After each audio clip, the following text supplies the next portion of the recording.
माऊली, तुला असं कधी झालंय का ग की समोरच्या माणसाच्या मनाचा थांगपत्ताच लागत नाही, त्याच्या मनाचा तळच सापडत नाही, नेमकं त्याच्या मनात काय चाललंय ते कळतच नाही आणि त्यामुळं आपण अगदी गोंधळून जातो. तशीच काहीशी अवस्था झालीये बघ माझी या शनिदेवाना पाहून. या 7.5च्या निमित्तानं ते विक्रमादित्य राजाला शिक्षा करणार हे माहीत आहेच, पण त्यांची पद्धत खूप निराळी आहे. कधी ते गोड वागून आनंदित करतात आणि कधी बेसावध आपल्याला पाहून जोरदार टोला हाणतात. तशीच काहीशी अवस्था झाली आहे या विक्रमादित्याच्या कथेमध्ये. पाहूया पुढे काय होतंय ते.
या देवी सर्वभूतेषु मातृरूपेण संस्थितः नमस्तस्यै नमस्तस्यै नमस्तस्यै नमो नमः.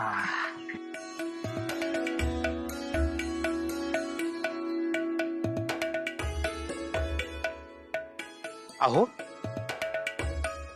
आपल्या घरातील तो बकासूर जागृत झाला की नाही? त्वरित आज देखील त्याला आपल्या व्यापाराच्या ठिकाणी घेऊन जातो. आज देखील आपलं भाग्य उजळलं तर दुग्ध शर्करा योगच म्हणावा. हो हो, मीही त्वरित पाहते त्यांचं स्नान झालं आहे का नाही ते. पिताश्री, माते,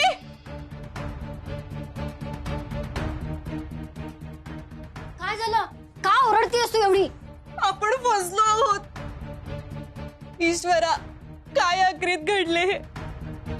अगं काय झालं ते तर सांग.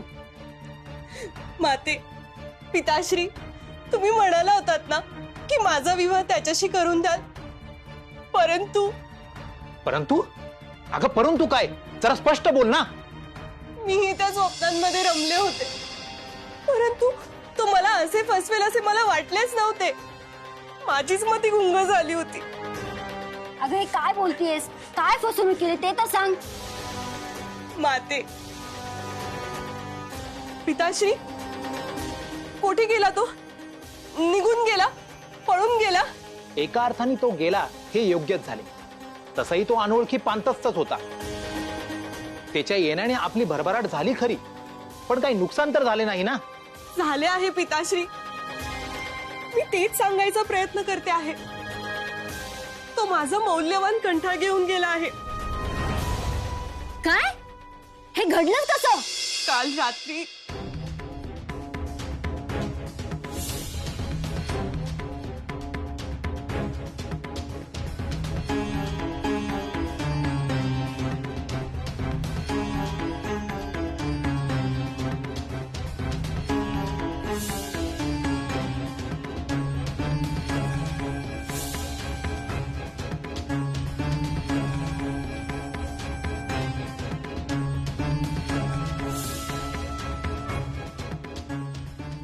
मला वाटले होते की सकाळच्या प्रहरी तो मला माझा कंठा परत करेल, परंतु पाहिलं, ह्या सर्व प्रसंगामध्ये तुम्ही कारणीभूत आहात. तुमच्यामुळे तो घरामध्ये आला. काय तर म्हणे पायगुण चांगला आहे. अरे पण हे कसं नाही जाणलं की आपला नफा करून देण्यामध्ये त्याचा काही धूर्तडाव असेल? अहो, मला काही स्वप्न पडले होते का? त्याच्या येण्याने आपली भरभराट झाली हे देखील सत्य आहे ना? त्यापेक्षाही मोठे खिंडार पडले आहे. त्याचं काय? त्याने हिचा मौल्यवान कंठा गिळंकृत केला आहे. सत्यवचन केला आहे. तो कंठा खरेच गिळंकृत केला आहे. होय ना? मग तो आम्हास एन केन प्रकारे बाहेर काढून दे. नाही नाही, ते माझ्या हातात नाही. कारण तो कंठा मी नव्हे, तर या हंसाने गिळंकृत केला आहे.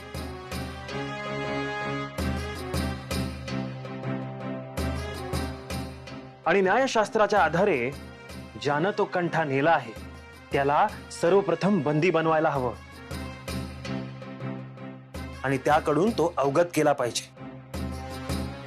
आपण घाबरू नये, त्यासाठी माझे प्रयत्न सुरू आहेत.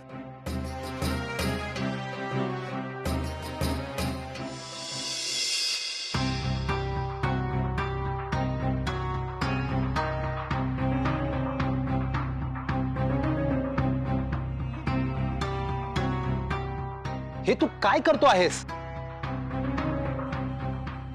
अहो, हा पळून जाऊ नये म्हणून ह्याच्या भोवती पिंजरा बांधतोय. परंतु हे तर हंसाचे चित्र आहे. इथे पिंजरा कशाला बांधायचा? अहो, यानेच तो कंठहार गिळंकृत केलाय. म्हणून ह्याला तुरुंगवास भोगाची शिक्षा देतो आहे मी. तुझे असे म्हणणे आहे की या चित्रातील हंसाने तो कंठा नाहीसा केलाय? अर्थात. हो, मी असत्य कथन का करेन? हे बघा, तुमच्या घरात राहून तुम्हाला माहित नाही की हा हंस मायावी आहे. काल मी माझ्या स्वतःच्या डोळ्यांनी याची चौर्य क्रीडा पाहिली म्हणून. अन्यथा काय केले असते तुम्ही? हे बघा, मी तुम्हा सगळ्यांना सावध करतो. ऐका माझं. या असल्या पोरखता आम्हास काय सांगत आहेस? तू काहीही सांगशील आणि आम्ही त्यावर विश्वास ठेवू. थांब, तू असा नाही ऐकणार. तुला अद्दल घडलीच पाहिजे. चल. चल. अहो, ऐका. चल बाहेर. ये बाहेर. निघ बाहेर. चल. पुरे झाले? अजून किती फसू पाहणार आहे समाज तू?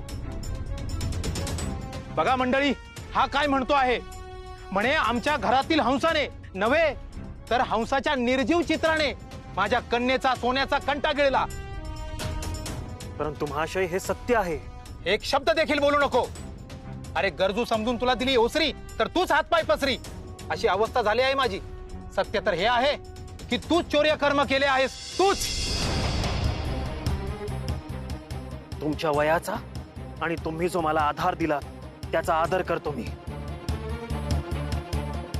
परंतु आता हे असह्य होत आहे. तुम्ही कोणाशी बोलतात याचा भान आहे का? अरे, सर्वसाधारण चोर्य कर्म करणारा तू.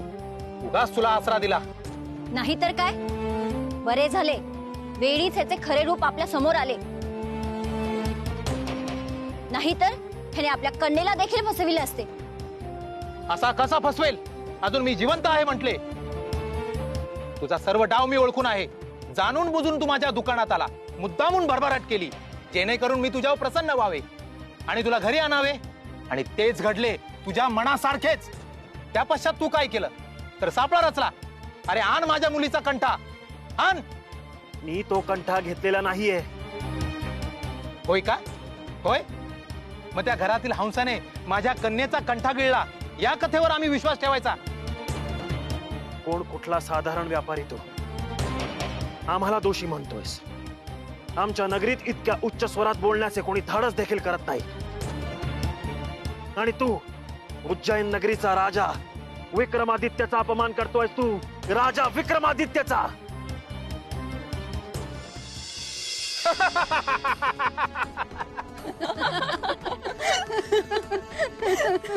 काय काय म्हणे? राजा विक्रमादित्य? आणि कुठल्या नगरीचा? उज्जैन नगरीचा.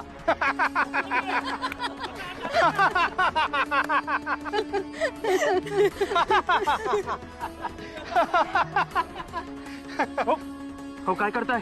शिक्षा त्या नगरीचं नाव उच्चारणं इथं राजद्रोह गणला जातो. तोच तू केला आहेस. काय संबंध बोलताय? हे बघा, आम्ही जर मनात आणलं ना तर घेऊन जा याला. चला. याला तुरुंगात टाका. घेऊन जा याला. मी काही तुरुंगात केलं टाका याला. नाही. मी आलोच. माझ्या कन्येचा सोन्याचा कंठा घेतला याने, माझ्या मुलीचा.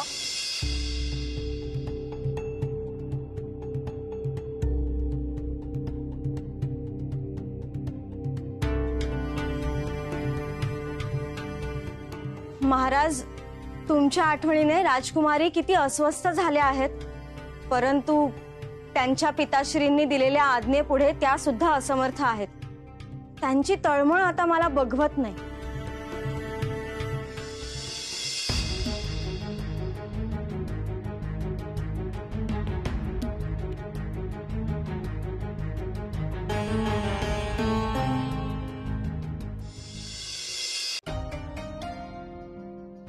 राधिका, तू खरंच माहेरी जाणार आहेस असे कोणासही न सांगता?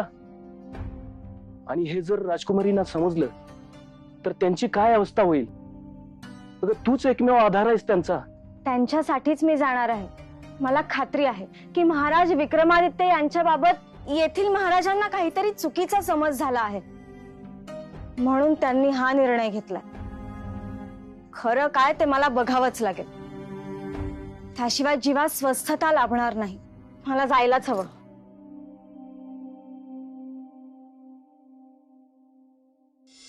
येते.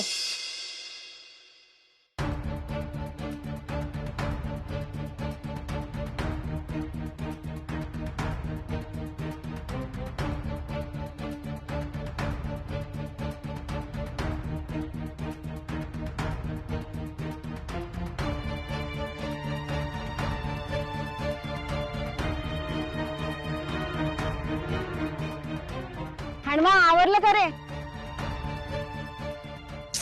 अरे लक्ष कुठं तुझं? अगं ते बघ की तिकडं, ते सैनिक कसं त्या चोराला घेऊन निघालेत. व्यापाऱ्याच्या घरात चोरी केली म्हणून, आणि तुझ्या नगरीमधनच आलाय.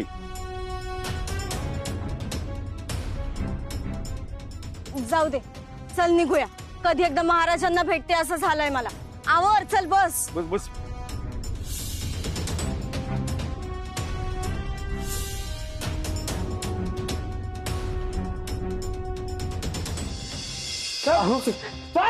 ऐका माझं, मी काहीही केलेलं नाहीये. अहो, मी काहीच केलेलं नाहीये. ऐका माझं. अहो मला सोडा, मी काही केलेलं.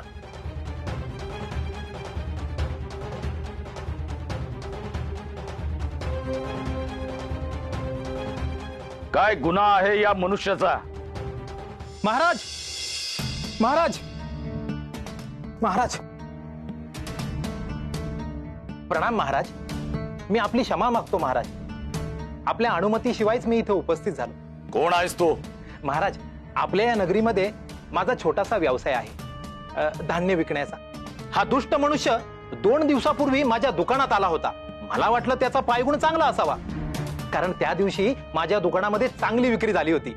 त्याचे उपकार स्मरून त्यास मी माझ्या घरी नेले, त्याला खाऊ पिऊ घातले, याला विश्रांती देखील दिली. महाराज, इतकेच काय तर मी याला आसरा सुद्धा दिला. पण या दुष्ट मनुष्याने माझ्या या चांगुलपणाचा याने घात केला. माझ्या पुत्रीचा सोन्याचा कंटा याने हडप केला. महाराज, हडप केला.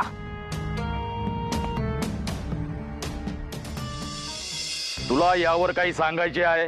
महाराज, हे असत्य आहे. या अशा गोष्टी करण्याची मला आवश्यकता नाही महाराज. नाही महाराज, याचे काही ऐकू नका. अहो, कुठलाही अपराधी त्याचे अपराध मान्य करतो. मी सांगितले होते ना, हा बोलून आपल्याला संमोहित करतो. त्यामुळे यास त्वरित शासन झाले पाहिजे. महाराज, खरा राजा तोच जो कुठलाही निर्णय देण्याआधी प्रत्येक गोष्टींचा सर्व बाजूंनी विचार करतो. महाराज, मला माझी बाजू मांडायची संधी हवी आहे. तू हे विसरतोयस की तू अपराधाच्या जागी उभा आहेस. बघा महाराज, हा उलट आपल्याला ज्ञान देत आहे. काय तो उद्दामपणा. अहो महाराज, इतकेच नाही तर याने सर्रास क्षमा असावी महाराज. म्हणजे आपल्या नगरीमध्ये ज्या नगरीचे नाव उच्चारण्यासाठी देखील बंदी आहे, त्या नगरीचे नाव घेतले तेही सर्वांसमक्ष. काय? ज्या नगरीत आमचा अपमर्द करण्यात आला त्याचे नाव उच्चारण्याचे तू धाडस केलेस. आम्ही तुझ्यावर देखील दया दर्शवली असती, परंतु या गुन्ह्यात शासन झाल्याशिवाय राहणार नाही. शिपाई, आत्ताच्या आत्ता ह्या क्षणी या अपराधाचे हात पाय मोडून टाका. हाल हाल व्हायला हवेत ह्याचे. राजद्रोहाचा आरोप लावण्यात येत आहे या व्यक्तीवर. महाराज महाराज महाराज माझा ऐका. महाराज इतकी कठोर शिक्षा देऊ नका महाराज. मी काही केलेलं नाहीये. मी अपराधी नाहीये महाराज. आमच्या आज्ञेचं त्वरित पालन करावं. महाराज माझं ऐका महाराज. मला इतकी कठोर शिक्षा देऊ नका महाराज. अहो मी काहीच केलेलं नाहीये. मी अपराधी नाहीये महाराज. ऐका माझं महाराज. मी काहीच केलेलं नाहीये महाराज. महाराज ऐका माझं. इतकी कठोर शिक्षा देऊ नका महाराज. महाराज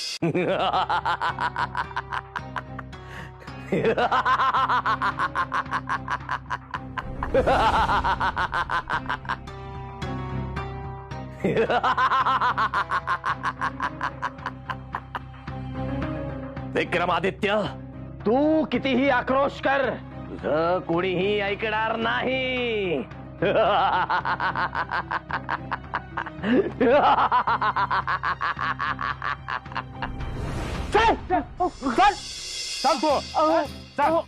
ऐका माझं. मी करतो अहो मी काही नाही केले.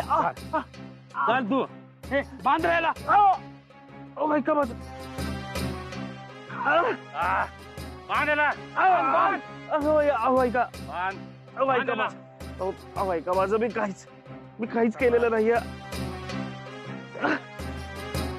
अहो ऐका माझं. मी काही नाही केलंय. हे सगळं तुला टाळता आलं असतं जर गुन्हा मान्य केला असतास तर, क्षमा मागितली असतीस तर. आता भोग आपल्या कर्माची फळं. हो पण मी काहीच केलेलं नाहीये.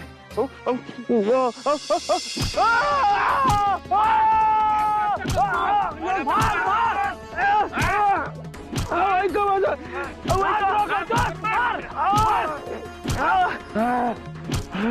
राजाचा अपमान करतोस तू. ऐकलंस का? गाडी आता वाऱ्याच्या वेगाने न्यायला हवी. हा दिवस बघ किती वर आलाय. होय राजा का. आता पोटात विचार गेलेत. आता बघ कशी गाडी पळवती. हो हो. माझी आता एकच विनंती आहे, आणखी कुठलं विघ्न नको यायला.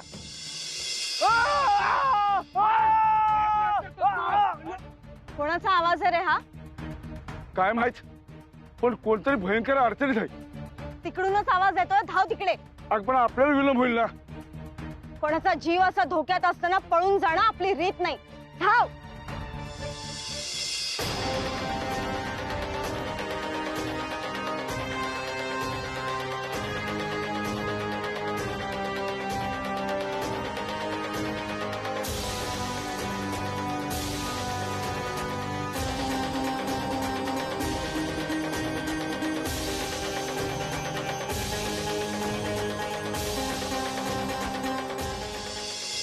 मंडळी, म्हणूनच म्हणतात कोणत्याही देवाची अवकृपा झाली तरी चालेल, पण या शनिदेवाची अवकृपा नको, वक्रदृष्टी नको.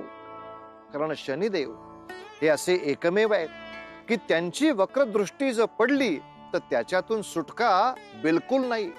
आणि म्हणूनच सगळे लोक त्याला फार घाबरून असतात. शनिदेव तसं विनाकारण कधीच कुणाला काही त्रास देत नाहीत. ते तुम्हाला फक्त तुमची योग्यता दाखवून देतात. तुमच्या कर्मानुसार जे तुम्हाला मिळायला हवं ते तुम्हाला देतात.